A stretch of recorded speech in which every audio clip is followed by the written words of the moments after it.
बातमी विस्ताराने पाहणार आहोत। मुंबईच्या राम मंदिर स्थानकावर एका महिला प्रवाशानं मुलाला जन्म दिलेला आहे। रात्री लोकलमधून प्रवास करत असताना महिलेची तब्येत अचानक बिघडली। त्याच वेळेस एका पुरुष प्रवाशानं चेन ओढून ट्रेन थांबवली आणि महिलेसाठी वैद्यकीय सुविधा शोधली। मात्र वैद्यकीय सेवा न मिळाल्यानं पुरुष प्रवाशानं आपल्या डॉक्टर महिलेला व्हिडिओ कॉल केला। डॉक्टर मैत्रिणीनं सांगितल्याप्रमाणे पुरुषानं महिलेची प्रसूती केली आणि एका गोंडस बाळाला जन्मही दिलाय। प्रसूतीनंतर आई आणि बाळ दोघंही सुखरूप आहेत। दरम्यान पुरुष प्रवासी बेद्रे आणि त्यांची मैत्रीण डॉक्टर देविका देशमुख यांचं सर्व स्तरातून आता कौतुकही केलं जात आहे। तर रोहित पवार यांच्याकडून प्रवासी बेद्रे यांच्या कामाचं कौतुकही करण्यात आलेलं आहे।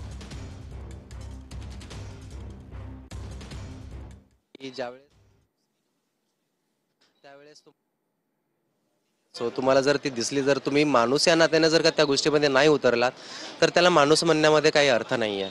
सो ती सिच्युएशन खूप क्रिटिकल होती। ती सिच्युएशन माझं एज्युकेशन त्या बाबतीत नाही आहे, पण मी तो निर्णय एक डॉक्टरांना मी विचारूनच व्हिडिओ कॉलद्वारे ते गोष्टी हँडल करू शकतो, मला तसा कॉन्फिडंट पण वाटला। सो म्हणून मी ती गोष्ट करायला गेलो। भले याच्यामध्ये चुकीचं काय झालं असतं तर मी आज चुकीचं ठरलो असतो याच ठिकाणी, पण एक सगळ्यांचे आशीर्वाद होते तुमच्या सर्वांचे, तो त्याच्यामुळे ते सर्व काही गोष्टी। ही घटना कधी नेमकी घडली आणि तुम्ही काय कामानिमित्ताने तिथे स्टेशनवर? ही घटना 1 ते 1:30च्या सुमारास घडली आणि मी कधी घडली ही नक्की? ही दिवसापूर्वी घडली की कधी? आज तारीख किती? 16 तारीख आहे। 15 तारखेच्या रात्री, नॉट 14 तारखेच्या रात्री, 15 तारखेच्या रात्री 1:30 वाजता ही घटना घडली, ज्यावेळेस माझं फ्लाईट सकाळी 5:30चं अहमदाबादसाठी होतं। सो त्या फ्लाईटसाठी मी निघालेलो, शेवटची ट्रेन पकडून मी जात होतो। सो त्या टायमिंगला हा प्रसंग घडलेला आहे। कोणत्या स्टेशनवरती आणि त्या स्टेशनवरती म्हणजे फर्स्ट सुविधा होती का? ज्या पद्धतीने तुम्ही म्हणालात की ॲम्ब्युलन्सला बोलवलं, ॲम्ब्युलन्स नाही आली। त्या ठिकाणी राम मंदिर असं एक स्टेशन आहे, त्या ठिकाणी कधी काय होत नाही, पण त्या ठिकाणी सगळा शुकशुकाट होता। त्या ठिकाणी कोणी पॅसेंजर वगैरे एवढे जास्त नव्हते, बट त्याच्यानंतर चेन पुलिंग केल्यानंतर सगळे पोलीस कर्मचारी पळत आलते।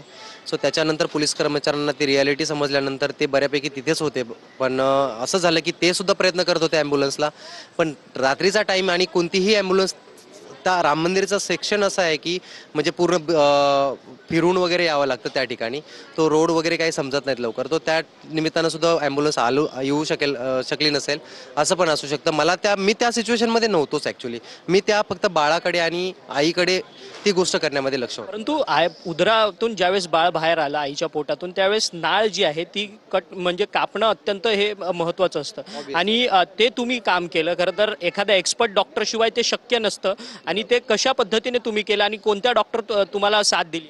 डॉक्टर देविका देशमुख म्हणून आहे, त्यांचं केरला हेल्थ केअर सेंटर म्हणून विलेपार्ले ईस्टमध्ये आहे आणि त्यांनी ह्या गोष्टी माझ्यासाठी बऱ्यापैकी सांगितल्या। आणि सगळ्यात महत्त्वाची गोष्ट म्हणजे की सो लाईफमध्ये त्यांनी त्यांच्याबरोबर काम केलेलं आहे पहिलं, सो त्याच्यामुळे मला त्यांच्या बोलण्यावरती विश्वास होता, त्यांची सांगण्याची पद्धत, त्याच्यामुळे मी माझ्यामध्ये कॉन्फिडन्स आल्यामुळे मी त्या गोष्टी केल्या। तुम्ही प्रोफेशनमध्ये